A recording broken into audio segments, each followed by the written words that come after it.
Welcome to another episode of I Am the Marketing Plan, a Junae Brown experience, where we help you create a life you love, one strategy at a time. Okay, so my name is Junae Brown. We're back to that again. So today we're gonna get into something that people talk about a lot, something that they throw around, but I feel like people don't really know what it means. So today's episode is called I Am the Marketing Plan, a Strategic Life, ROI in Business, Marketing, and Life. Okay, so ROI. What it really means is return on investment. I'm going to give you the textbook definition first, and then I'm going to kind of give you the let's actually speak English like humans version. Okay, so the textbook version is return of investment, ROI, right, is a way to measure how much you got back compared to what you put in. So whether it's money, time, or energy, it answers the question, was it worth it, right? So ROI, right? To give you more textbook, basically it tells you like how much you gained or lost in an investment, which is expressed as a percentage. So it measures the efficiency or profitability, of an investment by comparing the amount of return or benefit relative to its cost. And so it's basically net profit divided by investment cost times 100 if you want to get real mathematical. So ROI, like I said, we hear about it all the time. I really think it applies to everything, right? Your time, your energy, your relationships, and your peace. You always get back what you put in, hopefully. And if you're not, it might be time to do something different. So yeah, let's start with like ROI in like marketing. So ROI in marketing, it's like how much you're getting back in, how do we measure this, right? Engagement, views, it could be sales, it could be awareness. It really depends on the goal of the campaign. And basically how it works in marketing is you're measuring it based off of how much budget you've spent. Right. So it's like, okay, if we run this ads campaign and we put $2,000 into this campaign, how many views are we getting? How much engagement are we getting? Like, what do the analytics look like? It can be the same thing in an overall marketing budget, right? Or even if it's like an event, right? We're doing this event because we're expecting X amount of attendees. We're expecting them to hopefully post and we want impressions back from that. So nobody does anything for nothing, right? So ideally, when you're putting together any type of strategy, you're also deciding like, okay, this is how much I can afford to invest. And this is what I'm hoping to get back. Can you control that? Absolutely not. But I think a good strategy affords you the ability to at least get close. I always say, when I'm explaining my agency, Brown's Perfection, to people, that we do great because we're the, authentic bridge, I like to call it, between culture and corporate. I understand both ROIs, right? I understand both bottom lines. I understand that, on the cultural side, there are things that absolutely matter. There are things that matter to the consumer. And then on the corporate side, they got to get their return on investment, right? If they're giving us X amount of dollars to produce a campaign or to launch a brand, they want to see some sort of results from it. It's only right. And so in marketing, that's how that kind of goes. Ways to measure, ROI in marketing are absolutely analytics. Sometimes it's also just an awareness thing, which is why sometimes each campaign is categorized differently. Like, oh, is this an awareness campaign where we just want people to know about this product, this brand, this artist, right? Is this a growth campaign where we're actually expecting like numbers from this? Is this like a more formalized campaign where we're like, hey, we put out this music and this is, what we're expecting back? And depending on the product, brand, or artist, ROI is different. Our expectation is different. Sometimes, I always say the numbers aren't everything because data only tells part of the story, not the whole story, but it is a big part of it, right? And so I'll give you an example. There's an artist, Ariel Fitzpatrick, that I'm working with Motown Gospel. And we, have been doing a bunch of social content for her new single that's out, Angels. And so, the campaign is doing great. We've seen over, 1.5 million, hits on this, right? And so what we're doing online, we're getting our ROI back. What was the investment? The investment was her creating content, her shooting a music video and visualizers, right? Which costs money to get it shot and edited and glam and travel and all those things. And then also just, producing a song and getting it mixed and mastered, the cover art, the ads, the this, the that, right? There's all these different things that come with that. Check out Ariel, by the way, y'all. I plugged her there because the music is great. And really excited about everything that we're doing with her. But that's just one example, right? Just to kind of give you guys more definition, because I know, again, ROI is something that people throw around. Like, what's the ROI? I know I do, but I wanted to explain what it actually means. Now, in business investments, right, it's how much is the time, money, and resources paying off in terms of like growth, profits, or efficiency? In business, this is so important because like every single dollar that's made in a business, you have to make it, right? Entrepreneurship is not this just magic wand situation where, I decided to be an entrepreneur, and so business is just going to be business, and I'm just selling whatever, doing whatever, and people are going to want to buy from me, and that's it. There's so much to manage as an entrepreneur to make sure that not only you're making profits, but that your profits are being reinvested into the business so that you can make more profits. How do we do that, right? And one way that you would invest is by having the right tools. So in business, you need, and everybody's toolkit is different, but I would say, you need something to track the time of your employees. You need an accounting system as well as an accountant, right? Someone to handle the financials. You need some sort of email system. You need a project management system like an Asana or a ClickUp or a Trello, right? These are all different tools that people use. A lot of people use Gmail, which means you're paying for G Suite if you have an official email and emails for your team, and you're paying for your website. You're paying for your website subscription, your website domain as well. Like there's all these different things that you're investing in on a regular basis. You may be paying for a Canva subscription. You may be paying for, an all-encompassing kind of project management business functioning tool like an Odoo, right? Which has a bunch of different things in it at once. You may be paying for, if you're a clothing brand, you may be paying for your Shopify subscription, like all these different things. And it's important that you don't just have tools, but that you make sure that these tools are working for you. You might have a invoicing system like a Honeybook, right? You have to, QuickBooks, if we're bringing up accounting systems. I want to make sure, I don't know if y'all picking up what I'm putting down, but I'm also giving y'all examples of these things. Because side note, I feel like a lot of times people can be talking heads on podcasts. Like they just talking, and that's cool too, right? Because we're going to kick it. But I want y'all to know that I really want to be bringing value to you guys. And I want to make sure that, especially when we are talking about something that's technical, that I'm giving you tangible tools that you can actually use in the real world. Everything that I mentioned, by the way, too, are pretty affordable, pretty standard. They're tiered. And I think worth the investment. I think one thing that business owners often go wrong with, and I did too in the very beginning of starting my entrepreneurial journey, is we shortcut things because everything feels like it's going to be too much money. It's like, man, I can't be spending $30 a month on this. And it seems so convenient, but once you actually give in to the tool, oftentimes you find out that the ROI is actually worth it. You're like, okay, I'm paying $30 a month for this platform, or I'm paying $70 for QuickBooks or whatever every month, but my accounting is now immaculate. I can turn around invoices and proposals quickly now.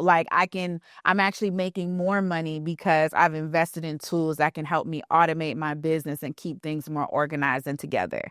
And why are these things also important? Prime example, too, they help you figure out where your money's going, right? When it's just you and notes and text messages and vibes, it's very difficult to see where the money's going. And the next thing you know, you turn around and you're like, well, where is all my money? You're like, I'm working so hard. I think I'm making money, but where is it going? And so you need to put yourself in a position where you can maintain some level of organization for yourself, especially if we're going to get into the next big thing about ROI in business, which is hiring. If you have a team, not only do you have to manage the team in terms of what their roles are, you have to manage them as people, right? Because they're human beings, and you want to be investing in your team and helping them grow in their career as well, and also respecting them as people, making sure they're okay in life, all these things. But you also have to make sure that the people that are working with you are also doing an efficient job. And, sometimes you can be in a situation where you don't have enough people on your team and you're like stretching the people that you have there, right? And it's like, hey, we probably should hire more. We're not getting the return of investment, not because these people don't work hard and they're not doing a good job, but it's because they don't have enough hands. There's not enough to spread around. But then you could also think about the fact that, you've hired too many people and we're not getting return of investment back. I've been there before as a business owner, and not a great place to be, right? Because the assumption is that, okay, so I need 3 people to be doing this role, 3 people to be doing this role, 2 people to do this role, 5 people to do that role. And yeah, we're just going to go because I have this many clients and XYZ, XYZ. And then it's like, okay, well, I'm also paying all these people these different amounts. And is all the work getting done? Right? Are they things getting done in an efficient way, in a timely way? You have to constantly consider that as a business owner. And I would recommend doing quarterly audits. I even do monthly audits at times, just depending on how much we have going on business wise, because it's important to know, like, hey, is everything that's working right now contributing contribute to why can't I say contributing today? I don't know. But why is everything contributing positively? Are we net positive with this, right? Whether it's consultants and employees or contractors or tools or shucks, even travel, right? Like in this season of my career, I'm traveling so much. And so I have to consider like, hey, I'm flying in and out of this city constantly. Is this still beneficial? Am I able to send another employee in my stead for some of this stuff? Is there a way that I can cut travel costs? Is there a way that I can, maybe I need to, if this one place like Atlanta that I'm constantly in, right? Or like New York that I'm constantly in, can I book things earlier for a discount? Should I look into travel programs? Like all these different things, because it makes no sense for me to travel somewhere for work and spend most of the money that I'm making on travel, right? So that would not be a good return of investment. So yeah, I think we've covered most of the things in terms of like ROI for business. But let's get to what I really want to talk about. ROI in life. What is the return you get for the investment of your time, energy, and money personally? I think this is super important. I think that this is something you cannot skip no matter who you are, what kind of life you are choosing to live, because you only get in life what you put in. It's so true. And not every investment is a good one, or it might not necessarily hit the way you want it to, but it's so important that we're like cognizant and like self-aware in that way. If you invest a lot of time into and poor Netflix, right? Because people always using Netflix as you're sitting at home watching Netflix, right? And I'm like, all Netflix did was have enough stuff for us to watch. However, I got no beef with you, Netflix. However, if you are spending a lot of your time, and no beef with any examples that I have, because I also believe in balance, right? Where like you need to do things for your leisure. That's an investment in itself. But I think again, it's about balance. How much it's like, if you look at your life like a budget, right? How much, and you look at, instead of money, even though time is money, we use time as a measurement, right? So how much time are you spending watching TV? How much time are you spending out drinking and partying with your peoples?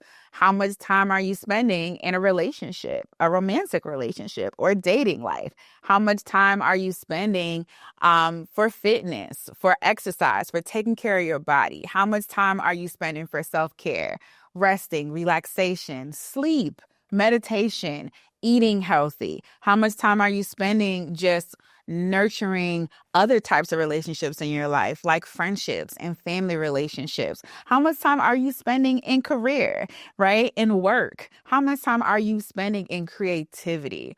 All these things matter. And the amount of budget that you put into these places is going to show in the results you get and the overall quality of life you have. So, for example, you will probably get a good return of investment on something like therapy, right? Because it's something that I always explain to people. And I've been doing therapy for a long time. Like I first started therapy in 2014. And I've pretty much been doing it. I will take breaks, how they say, see if the therapy is working, in different moments of my life. But it's something that I really believe in, and I think has completely catapulted my life in the right direction. When it comes to therapy, what you're really doing is sitting down with an unbiased person. And we're going to talk about this more in other episodes, but you're sitting down with an unbiased person and you're literally able to, you know, talk unbiasedly and unashamedly, right? Because you want to have a vulnerable relationship with your therapist, which is why it's important when you are shopping for therapists. Please, please, please do a couple of trial sessions and see if you really feel comfortable with this person. Do not just settle on the person because they're the first person you found, because they were referred, because you signed up already, whatever it is. You have to really feel like, at least at a base level, you can talk to this person, because there's no point in going to therapy if you're not going to tell the truth, if you're not going to be vulnerable, if you're not going to reveal the things that you've never been able to say out loud, right? Because the whole point of it is being able to dissect your thoughts. A therapist is not there to tell you what to do. They're there to help you analyze what you do or don't do and why. And it just goes a long way. They're here to help you organize all the chaos that lives up here, so that you can live a better life. And I will say, more oftentimes than not, anytime I've been in therapy, I think I've been moving in the right direction when it comes to my life, my career, my relationships, how I feel about myself, what I'm working on, processing traumas, all that stuff. Just learning more about why I am the way I am, why I am who I am, why I do the things that I do, and how I can improve on the things maybe I don't like, what things are not me anymore. Like, there's just so many things, right? But the return on investment is so huge. I always say I'm healthier, I'm happier, I'm making more money, I'm in better relationships. So that's an example of life ROI. Another example is working out. I need to be way better and more consistent with that. We're going to talk about that too. But I say that to say, when you go to the gym consistently and eat how you're supposed to eat, what do you see? Results. What are you? Snatch. So look, very, very simple math right there. But again, other things too are just, I would say, again, things like taking care of yourself, things like sleep. The one thing I want to talk about for sure is relationships. I think that in career too, I think those two things, at least for me, can take up a lot of my energy.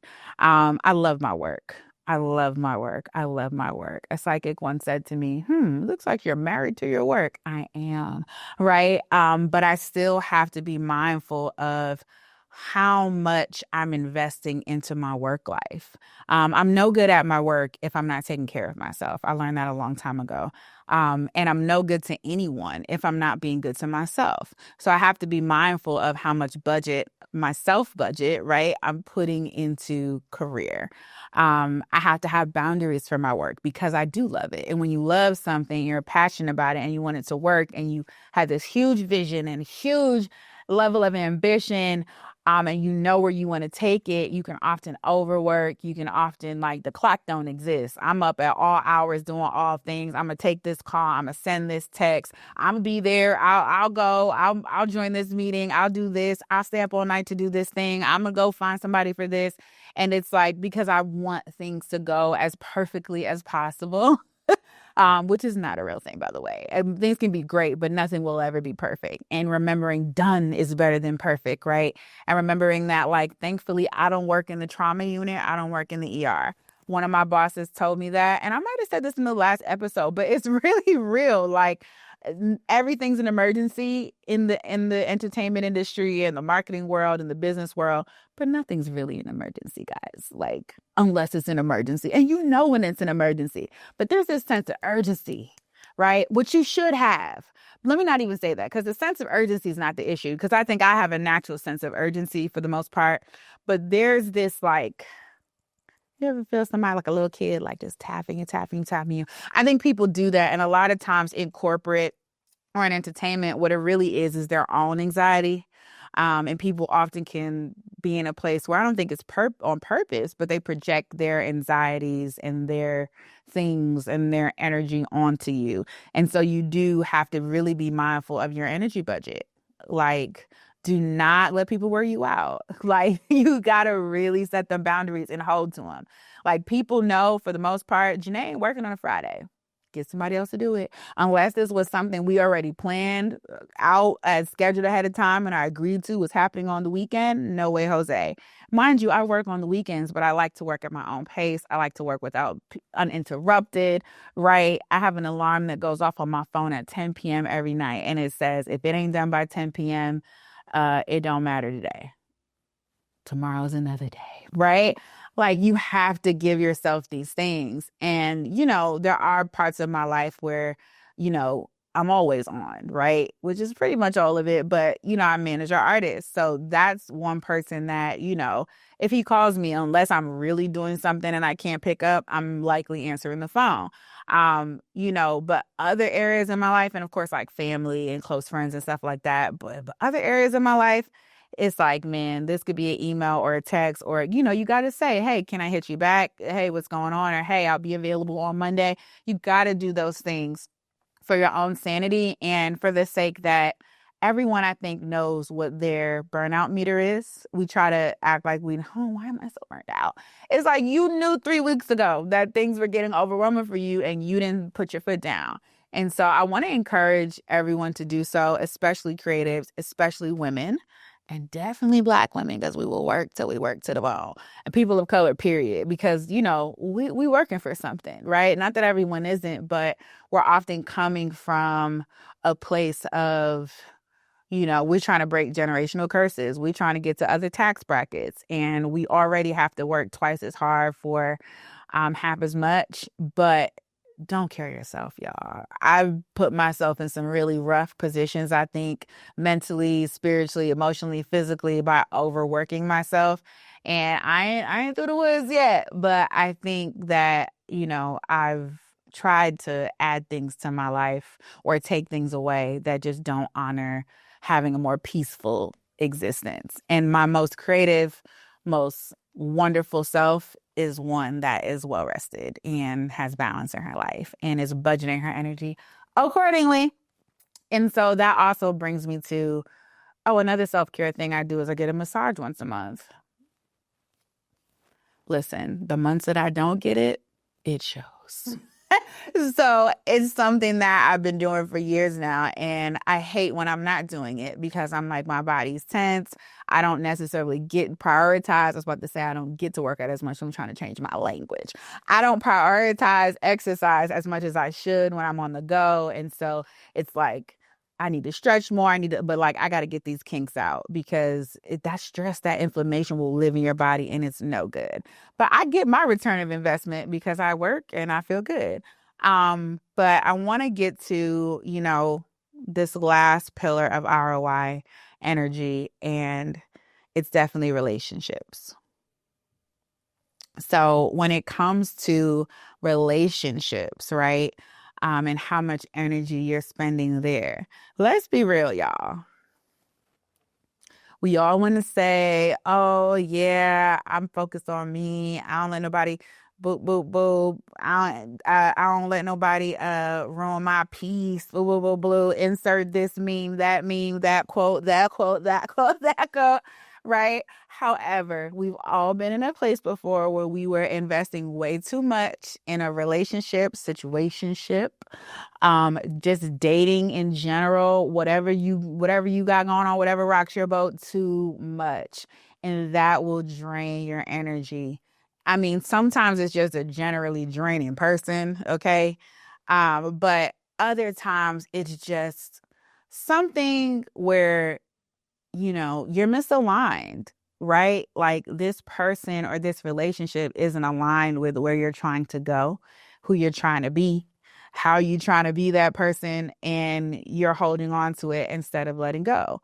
And other times I think it may not be that the relationship is wrong, but how you guys are conducting yourselves in the relationship may not be the best. And having boundaries even in relationships, remembering to have a life outside of dating and relationships, making sure that that's not your only sense of fulfillment, making sure that you're also dating someone that has a full life, right? And so this is not us just constantly pouring into this one place, but there's other things for us to pour into, other places that fill our cups, right? Like when you lean on just one person to be everything to you or vice versa, it's going to be energy draining for both of you, right? And like, you have to really think about like, is all the energy I'm putting into this relationship making me a better person? Is this adding value to my life? Like, I know love is all magical and romantic and amazing, and I'm a hopeless romantic saying this to you. But I think the older I get and the more I experience and the more that's on the line, right? I'm like, I got shit to lose.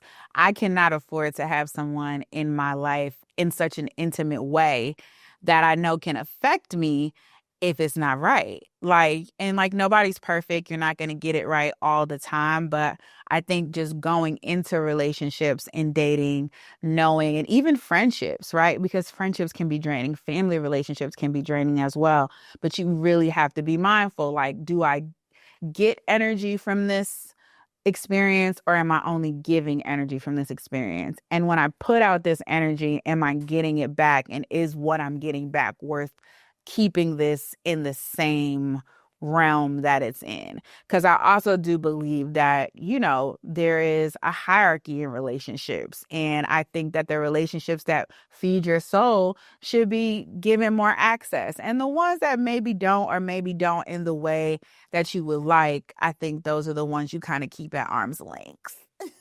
And maybe it's the Aquarius in me. I don't know, but I'm like, back up. Tyler Perry, I don't remember what interview it was, but he said this before too about how I think he said something like relationships or friendships are like trees. So some people are like roots and the trunk, right? They stay in here, they're always there, they're rooted. Some people are like more branches, some people are leaves. And I think of the leaves as like keep you over there. But you cool, but keep you over there. Branches, it could go either way, right? And then like the roots, the trunk, these are your core people and relationships. And I think also that relationships can change. The amount of energy that you're able to give in relationships will change. The amount of energy that you're able to receive will change. But it's really, again, return of investment. If we go back to ROI in business, right? Just because an employee is maybe they're going through something personally and they're having a bad month or a bad quarter, doesn't necessarily make them a bad employee. Is what they bring to the table still worth the investment, right? Same thing with a relationship. When it comes to marketing, okay, this campaign didn't go well. Does that mean that we never do this again? Does that mean we adjust how we do it? To help tweak the results? What do we learn from this? Like you constantly have to be in a place of audit, so that that, as things change, you can change with them effectively and know what's necessary in life, what's not, where to put your energy and where to like pull back your energy.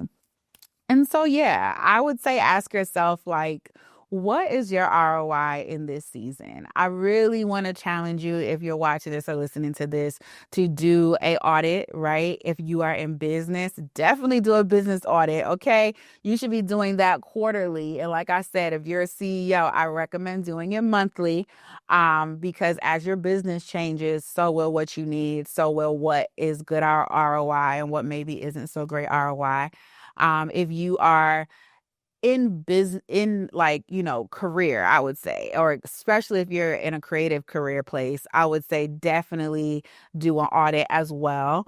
If you're in marketing, definitely do an audit of your projects and campaigns. And also, again, if you're a creative person too, right? Not just like, hey, I did these, 5 creative projects, but how well did they do? And be honest with yourself, right? About from top to bottom, from the back end behind the scenes version of it, and then also on the front end version, like what was the results of everything. And it's the only way you really can grow and improve, which is the whole purpose of ROI, right? Is before we continue to invest, excuse me, let's be mindful of what the return on the investment is so that we can adjust as needed. And so, yeah, I would say I encourage you to, really in this season, measure your ROI. Like I said, what's working, what's not, how you're showing up, how you're living your life, what you're allowing in your life. And yeah, like, just like I said, be honest about it and, you know, adjust accordingly. Don't beat yourself up, but I want you to get into the habit of doing it. ROI is, it's not just about money, right? ROI is about peace, it's about alignment, it's about joy, and it's about creating a life you love, one strategy at a time. I'm Junae Brown, and this is I'm the Marketing Plan, a Junae Brown experience.